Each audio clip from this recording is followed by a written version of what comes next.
para pemirsa Suyanto.id. Ketemu lagi, mudah-mudahan Anda selalu sehat walafiat. Kita ketemu dengan narasumber kita yang luar biasa, yaitu Profesor Ali Saufah PhD. Beliau adalah Dekan Fakultas Pendidikan dan Keguruan di Universitas Muhammadiyah Kalimantan Timur. Dan kali ini kita akan berbicara mengenai bagaimana orang mengkonstruksi kurikulum dan mengubah kurikulum, membangun kurikulum. Akan kita berdiskusi dengan beliau. Jangan lupa klik subscribe supaya Anda selalu mendapatkan video terbaru dari Suyanto.id. Video ini bisa sampai ke gadget Anda ini berkat editor channel kita, Mas Heri Teguh Wiono MPD, guru SMP Negeri 2 Karanganyar di Kabupaten Ngawi. Kita sapa dulu. Assalamualaikum warahmatullahi wabarakatuh, Pak Ali. Waalaikumsalam warahmatullahi wabarakatuh, Pak Yanto. Bagaimana kabarnya? Amin, alhamdulillah. Saya pisan, Pak Ali. Bahasa Sunda. Baik saja, sami, mugi-mugi. Wah, oke. Nah, gimana Pak Ali? Kurikulum. Ini kurikulum itu selalu dibicarakan orang di mana saja, di negara apa saja, ketika berbicara masalah pendidikan. Karena itu komponen terpenting. Ya, salah satu komponen penting kurikulum itu, salah satu komponen pendidikan penting itu kurikulum diantaranya, di samping guru misalnya. Gimana kurikulum, Pak Ali?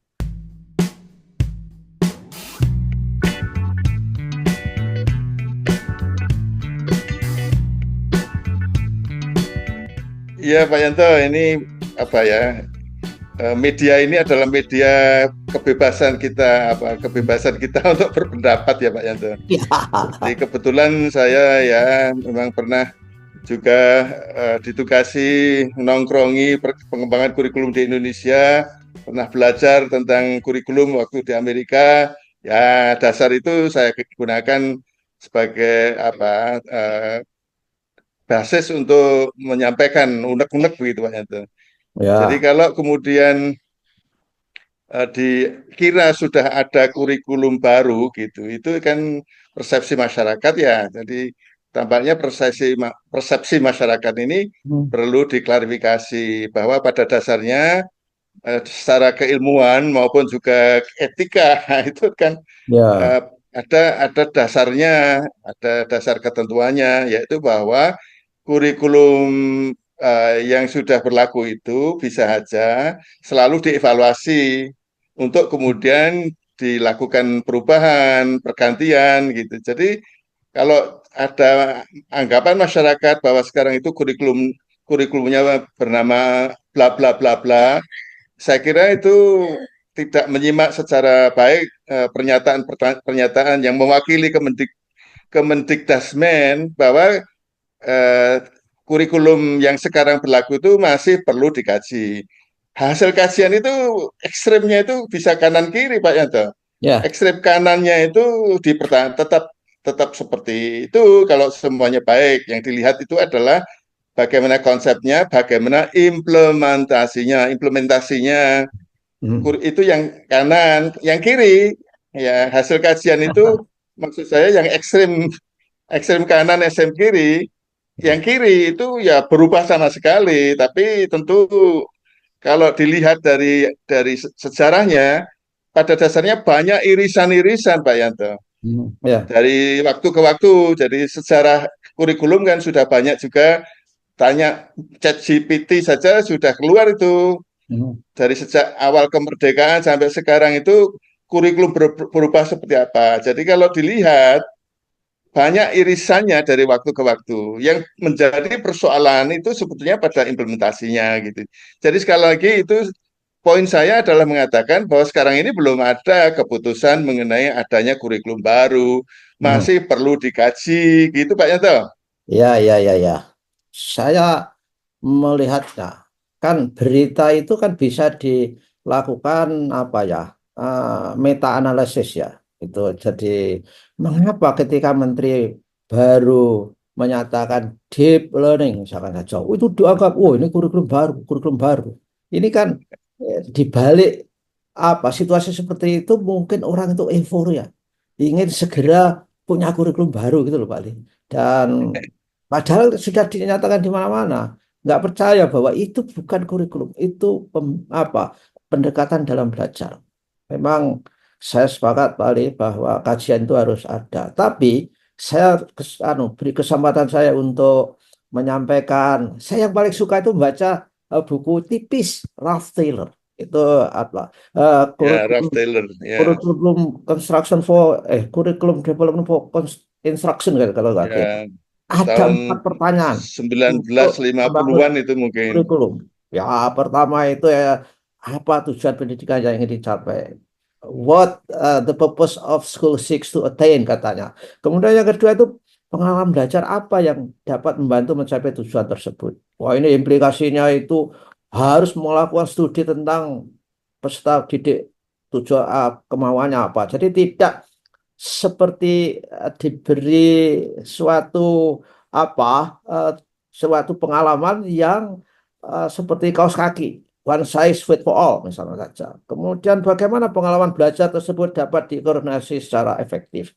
Nah, ini tentu saja karena harus mengadakan prinsip-prinsip belajar. Adakah standarnya? Nah, ini pertanyaan pula itu. Nah, bagaimana kita melihat bahwa ini terakhir bagaimana kita tahu bahwa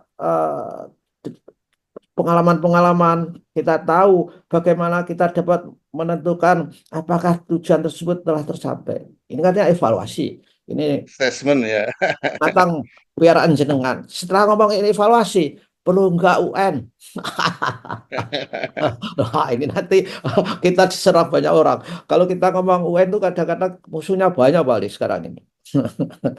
Iya, Ya, betul. kemudian apa pesan Pak Ali berikutnya mengenai eh, kajian-kajian ini?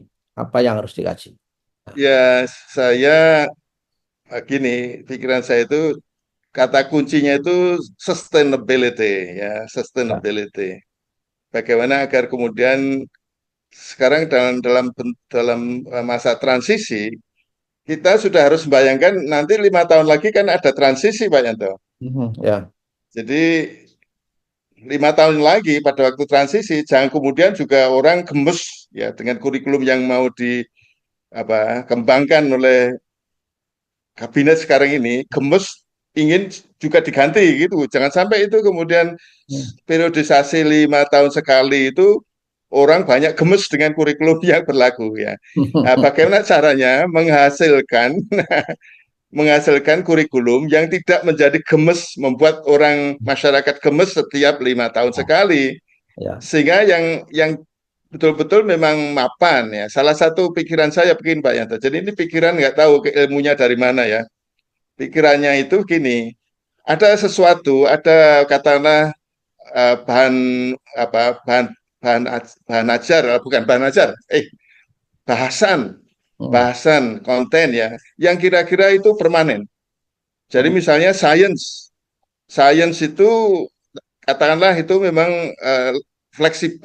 lebih bersifat stabil begitu ya. Itu menjadi kurikulum nasional. Jadi kurikulum nasional, kalau saya bicara masalah kurikulum nasional, mungkin saja ngerucut menjadi struktur mata pelajaran. Ya. Ada struktur mata pelajaran yang sifatnya nasional, tapi ada struktur mata pelajaran yang sifatnya itu cepat berubah Pak Yanto. Kalau Ya. bersifat nasional itu kan perubahannya dari pusat, dari bagaimana itu ditentukan sampai ke daerah-daerah kan bisa memakan waktu lama gitu. Hmm. Satu periode kabinet itu bisa saja belum selesai pelaksanaannya secara nasional. Nah, Ya. kemudian ada struktur mata pelajaran yang sifatnya itu karena fleksibel dan kadang-kadang cepat segera menyesuaikan tidak hanya perkembangan, tapi peserta didik yang Ya. dihadapi setiap saat itu bisa beda-beda, juga kondisi ekosistemnya bisa beda-beda. Itu yang kemudian mungkin disebut sebagai kurikulum satuan pendidikan. Ya. Ya. Nah, Ya. kurikulum satuan pendidikan itu yang memutuskan kalau ada perubahan, itu tidak usah pemerintah pusat, tidak usah kementerian, Ya. itu diberi kewenangan untuk setiap saat. Bahkan gini Pak Yanto, guru di kelas itu tanpa persetujuan kepala sekolah kan harus diberi kewenangan untuk mengubah cara mengajar di kelas karena melihat kondisi para peserta didiknya. Nah ini ibarat seperti otonomi seorang guru pendidik di kelas, dosen juga gitu Pak Yanto. Ya, Ya kalau kemudian kondisinya mengharuskan berubah, ya segera berubah pada saat itu juga. Sehingga kalau itu kemudian kurikulum satuan pendidikan tadi dibuat fleksibel, setiap saat bisa berubah, tetapi kemudian juga harus ada pengajian ya. Itu ya, saya kira lebih sustain lah gitu. ya, Dan untuk menghasilkan kurikulum nasional dan kurikulum satuan pendidikan, itu harus menghadirkan para pakar dari berbagai madhab. ya, Madhab Pak Yanto, ya, madhab beda-beda itu justru malah harus disatukan agar kemudian nanti pada waktu menjadi kurikulum nasional, semua madhab itu sudah bisa merangkul, sudah bisa kita akomodasi. Ya, kemudian juga para pemangku kepentingan, ya, kepentingan itu di setiap satuan pendidikan, orang tua, masyarakat, ya. kemudian juga perguruan tinggi itu juga perlu diakomodasi kepentingannya sehingga kurikulum yang tadi saya katakan ada kurikulum nasional, ada kurikulum satuan pendidikan itu memang relatif akan sustain. Hmm. Sustain sebagai satu sistem. Kontennya bisa saja berubah Ya, asal didasarkan atas kajian atas kajian evaluasi. Begitu Pak Yanto. ya, ya, ya. Kita kan, saya dulu juga pernah belajar ya, bahwa memang kita harus memberi satu model, satu kelompok lagi. Pak Ali tadi kan mengatakan ada kelompok kiri, kelompok kanan. Saya memberi model yang satu lagi, ada kelompok tengah, umatan wasatun gitu. Jadi tidak terlalu kiri, tidak terlalu kanan itu ya, artinya kita menyediakan kurikulum berlevel-level itu tadi. Memang dalam arti apa, akademik, kurikulum itu selalu saja ada level nasional, bahkan regional ada, lokal, regional, sekolah itu harus ada. Jadi di level di kanwil, dinas itu juga harus ada. Tapi masalahnya kita itu belum bisa bikin itu. Pada waktu KTSW dulu, ketika diberi contoh malah dipakai. Ya, nah, inilah Ya, masalahnya. Itu contoh tapi dipakai. Di Amerika kan kurikulumnya di level nasional beda, di state beda, di sekolah bisa. Sehingga definisi kurikulum itu sebetulnya kan apa? Kurikulum sebagai produk. Kalau sebagai produk itu ya, mana tuh kurikulumnya, kasih dokumennya itu. Kurikulum sebagai proses itu di kelas itu. Kuri, kuri, kurikulum sebagai program juga ada, dalam arti ya, bagaimana konten-konten tadi disusun. Saya kira itu. ya. Memang complicated membuat kurikulum itu karena aspirasi masyarakat itu selalu luas. Segala sesuatunya, kalau kita bikin kurikulum itu kan ada keinginan orang segala-galanya suruh masukkan kurikulum balik. Jadi Ya. sampai saking pentingnya mungkin cara minum susu pun harus masuk kurikulum. Ya Pak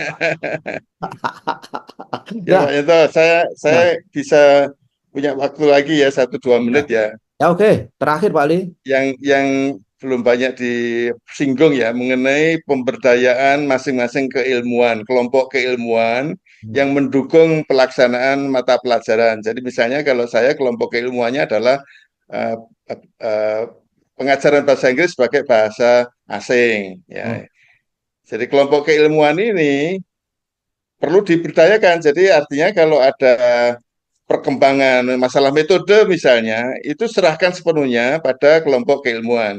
Hmm. Nah, oleh karena itu, kelompok keilmuan itu yang nanti kemudian akan mengembangkan strategi pembelajaran yang perlu dikuasai oleh para guru. Hmm.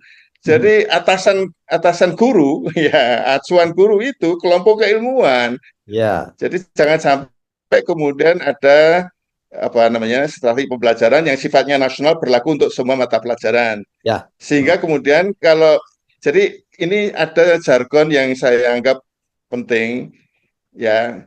Jadi untuk apa menekankan betapa pentingnya peranan guru di kelas. Hmm.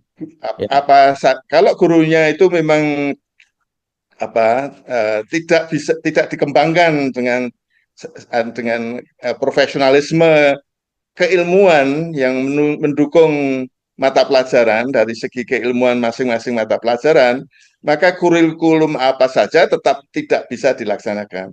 Saya kalau berhadapan dengan para guru di SD, SMP, SMA mengatakan, kamu tekuni bagaimana perkembangan ilmu mengajar bahasa Inggris sebagai bahasa asing. Kemudian bacalah hal-hal yang sifatnya mungkin inovasi dalam pengembangan strategi belajar mengajar. Nah, di kelas yang dipikir itu beberapa alternatif ya, tidak peduli kurikulumnya apa ya. Jadi kalau kemudian ternyata kurikulumnya itu membingungkan mereka, tidak usah bingung, tidak usah khawatir kalau kemudian itu ternyata tidak sesuai dengan kurikulum nasional. Asal memang betul-betul tujuan belajar bahasa Inggris sebagai bahasa asing, Ya. kompetensi yang harusnya dibangun pada anak didik itu tetap menjadi tujuan utama. Apapun kurikulumnya, mengajar bahasa Inggris adalah mengajar bahasa untuk berkomunikasi sebagai bahasa asing. Itu pegang aja, bagaimana caranya itu banyak alternatif. Ya. Bisa berubah-ubah banyak. Dan ini Ya. kewenangan guru untuk memilih mana yang paling sesuai di dalam konteks setiap kali bertemu di kelas ya yang berbeda-beda dari waktu ke waktu. Begitu Ya. Pak Yanto? Ya, itu saya kira seperti kalau istilah saya tadi, guru itu menentukan definisi kurikulum sebagai proses, kemudian sebagai produk dan outcome-nya. Dan sebagai terakhir ini, saya ingin mengatakan, Wali, ketika kita buat kurikulum, jangan euforia demi kurikulum saja. Gurunya bagaimana, gitu loh. Jadi, karena Iya, guru yang ujung baik tombak itu ujung bisa, tombak Pak ya, Yanto. guru yang baik itu bisa mengubah kurikulum yang jelek menjadi pembelajaran yang. Ya, Tapi guru yang betul, jelek itu bisa memporak-porandakan kurikulum yang baik menjadi. betul, betul, betul. Iya. Jadi gitulah. Oke lah. Baik Pak Ali, bahwa jangan lupa Jangan dilupakan peran guru. ya, peran guru. Guru yang baik bisa mengubah kurikulum yang jelek menjadi bahan pembelajaran yang baik. Guru yang Pak jelek, Yanto, iya betul. Jadi sebelum masalah peran, bagaimana mereka empowered dulu, berdaya dulu. betul. Ya, jadi yang guru yang jelek tidak profesional itu bisa memporak-porandakan kurikulum yang baik di kelas. Begitu Pak Ali, terima kasih. Iya, Ketemu lagi betul. minggu yang akan datang dan kapan saja kita ingin berbicara di sini karena ini adalah mimbar akademik dan mimbar untuk belajar sepanjang hayat. Assalamualaikum warahmatullahi wabarakatuh. Waalaikumsalam warahmatullahi wabarakatuh. Terima kasih Pak Yanto. Terima kasih Wali.